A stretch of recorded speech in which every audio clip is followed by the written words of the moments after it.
السلام عليكم ورحمة الله وبركاته. ازيكم حبايبي، عاملين ايه؟ يا رب تكونوا بخير. النهارده ان شاء الله هنعمل وصفة كده سهلة وسريعة. هنعمل ان شاء الله كشري اسكندراني. يلا نروح على الفيديو ونشوف هنعمله ازاي مع بعض.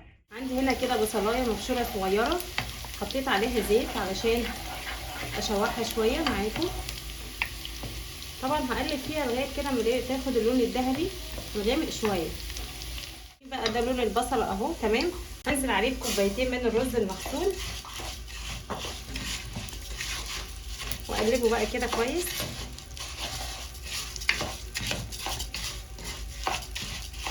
نص كميه الرز هنضيف كميه العدس الاصفر تمام. شايفين الحبايه بتاعه الرز فتح لونها ازاي وبقي لونها ابيض.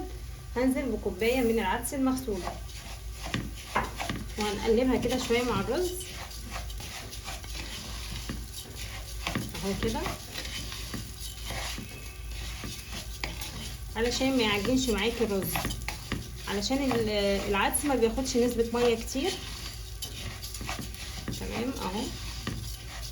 بقى دي هنضيف كده معلقه من الكمون ومعلقه من الملح تمام، وهنقلب شويه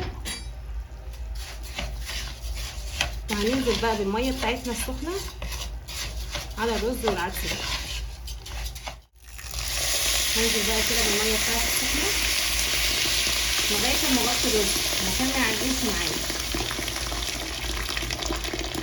الرز كده بالميه، واول ما يغلي غلوتين هنوطي عليه النار ونسيبه بقى لغايه ما يستوي. شايفين بقى ده شكل الرز، شايفين مفلفل ازاي رزايه اهو، ولا اتعجن ولا اي حاجه. طبعا في ناس بتعجن منها رز بالعدس بس لا، هو ما اتعجنش. كل ما تقلي الميه شويه هيبقى معاكي مظبوط تمام كده. خلاص استوى. هوريكم كمان الصلصه جاهزه معايا.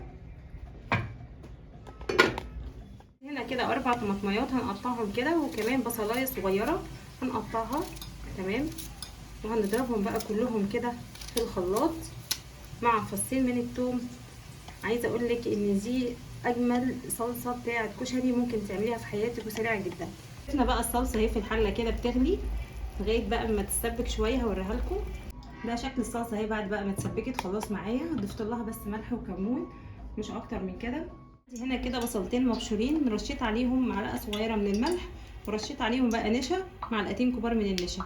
طبعا هنجيب طاسه كده فيها زيت سخن وهنبدا ان احنا نحمر البصل ده فيها. ليه بقى فايده النشا والملح؟ علشان يطلع مقرمش وما يشربش اي زيت تمام كده. تحطي بقى كميه كده مناسبه ونحمرهم. ده بقى شكل الكشري الاسكندراني اللي احنا عملناه مع بعض. اتمنى بقى ان انتوا تجربوا الوصفه دي وتعجبكم. ما تنسوش تعملوا لايك وشير وتشتركوا في القناه علشان يوصلكم كل جديد.